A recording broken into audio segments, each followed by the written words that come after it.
Just minutes ago, outside the Deschutes County Courthouse, Richardson walked down those steps after he filed this petition in court, trying to get 2 of his dogs back. But a judge today, just literally minutes ago, denied that request, saying if he wanted to stay free until his court date, he was not allowed to own animals. An incredibly scary situation, and it happened just literally right behind me around 5 o'clock yesterday. And it's the busiest turkey travel day in over a decade. We're live outside the Redmond Airport. How many delays are there? We'll let you know in just a few. KTVZ News at 5 starts right now. Hey, Mr. Richardson, Harley Coldiron from KTVZ News. Could we ask you a couple questions before you head in there? I don't know who you are, so no. You can see this parklet provides more tables, which means more businesses, but it's also taking up 1, 2, 3, 4 parking spots, each about $250,000 in revenue a year. That's $1 million the city is losing out on just right here. Over the course of a few days, he's become the ship's new doctor. He helped assess what was happening on board, has done dozens of medical evaluations, and he's also been reassuring people that things are going to be okay. But now a new strategy is taking place called hostile architecture. It comes in the form of these big pieces of gravel and these big boulders. What it's meant to do? Prevent people from pitching tents.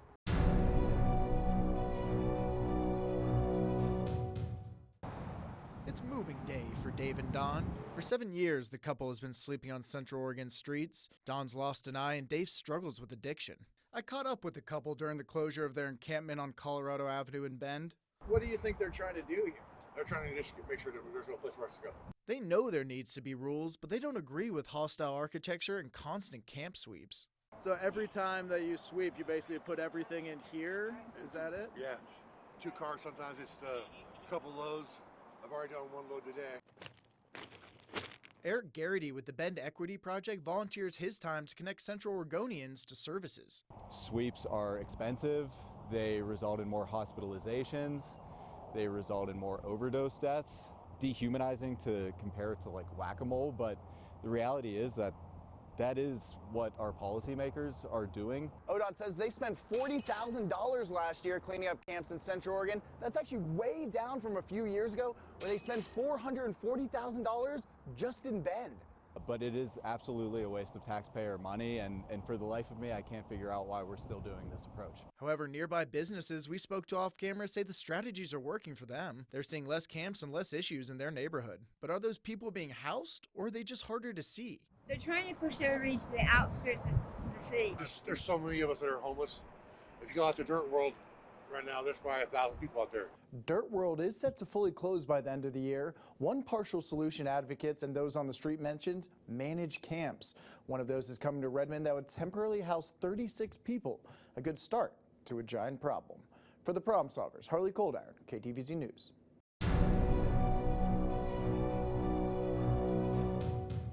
But let's start with Harley Coldiron, who spoke to the heroic deputies just a few minutes ago. Harley's live. Just a really scary situation there, Harley.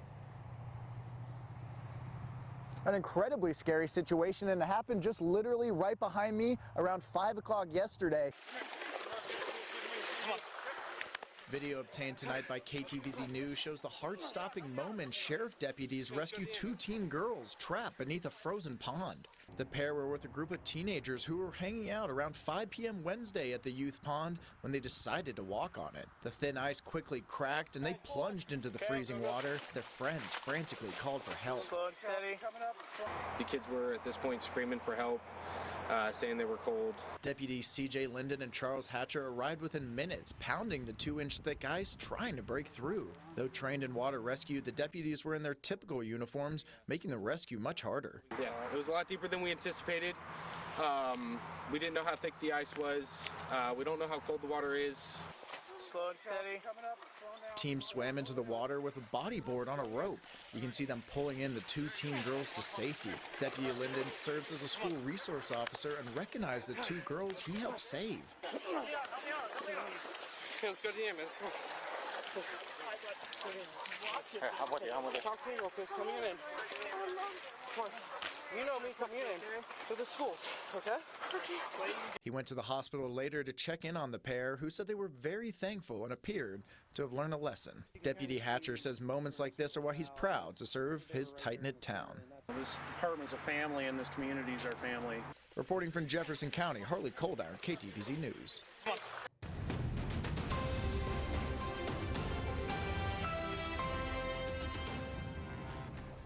On Tuesday, John Richardson walked down these Deschutes County court steps disappointed because the emergency petition he filed to get 2 of the 3 dogs back that were seized from him was denied. Now, we waited outside this courthouse for hours trying to get Richardson's side of the story. Mr. Richardson, why do you think you should get Hooch back? John Coe Richardson walked into Deschutes County Court Tuesday silent, steady, and saying he would not answer our questions. Richardson is accused of hitting a 5-pound Chihuahua, Hooch, with a shovel. He sent in an emergency petition trying to get back at least 2 of the 3 dogs seized from him. As a Marine veteran suffering from traumatic brain injury after being injured during combat, Richardson told his lawyer those dogs were his lifeline. But Judge Raymond Crutchley said if Richardson wanted to remain free as his court case unfolds, he had to listen to his conditional release, which prevents him from owning animals and firearms. Do you understand? Yes, sir. All right. The alleged incident happened 2 Saturdays ago and was caught on camera by his neighbor, Stephen. With nearly a week going by and no action taken, Stephen posted the video and contacted the KTVZ problem solvers. The problem solvers spoke exclusively with Stephen and exposed the story on KTVZ News at 11. Then, just 16 hours later, Richardson was caught and cuffed outside the Lapine post office. The video of his arrest and the seizure of his 3 dogs, including Hooch, who you see on your screen, was shared exclusively with the problem solvers. His neighbor Stephen, though traumatized, was happy to see the community come together. It's a small community. There's a few nut jobs out there, but all the normal people, you know, they come together as a community.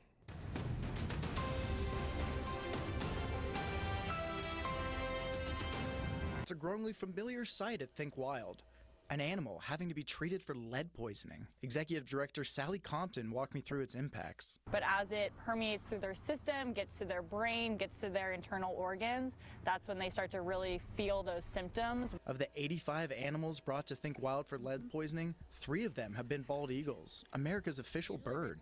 Usually they pass away, unfortunately. Sally believes most get poisoned by eating carcasses from animals killed by lead ammunition. So, why lead? Nathan Wismer, who owns a wood and steel company, says lead bullets are more lethal and make for a better shot. I use the Remington core lock. And these are the lead or non-lead? These are the lead, jacketed in brass. And you find it works really well when you're out hunting? Yeah, last time I just took 1 shot. Kenneth Brown, who founded Liberation Firearms Training in Redmond, agrees. At the end of the day, you're just going to get a better shot. You know, it's gonna travel more consistently. The other reason? Dollars and cents. Kenneth, who buys and sells ammunition regularly, says non-lead ammunition is always more expensive, sometimes costing up to 50% more. So what's the solution in getting more hunters to make the switch? Most seem to agree getting that cost down and raising awareness. If it became more affordable and you could buy them in bulk, then yeah, I had no problem with it.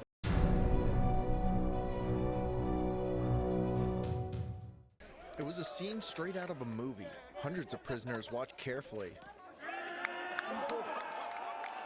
and loudly as their inmates take on prison guards and the Side Door Foundation. It definitely helps out our community in here. It brings us together as one. Side Door has visited 11 prisons in 6 states using sports to unite inmates and show them their potential.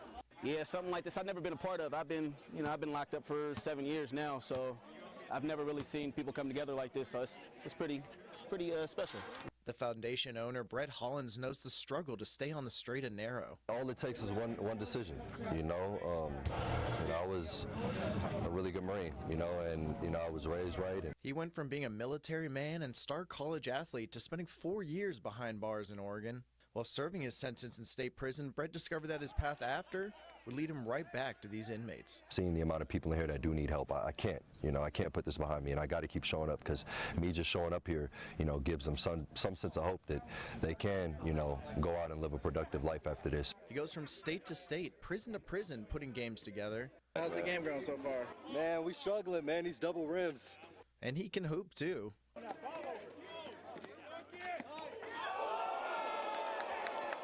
Brett stresses that it all starts with taking responsibility, but he says most will return home, and they deserve our support for paying their debts to society. 90% are coming home, and if we aren't willing to give them second chances, how are they supposed to live a life that's productive? From Deer Ridge Correctional Institute, Harley Coldiron, KTVZ News.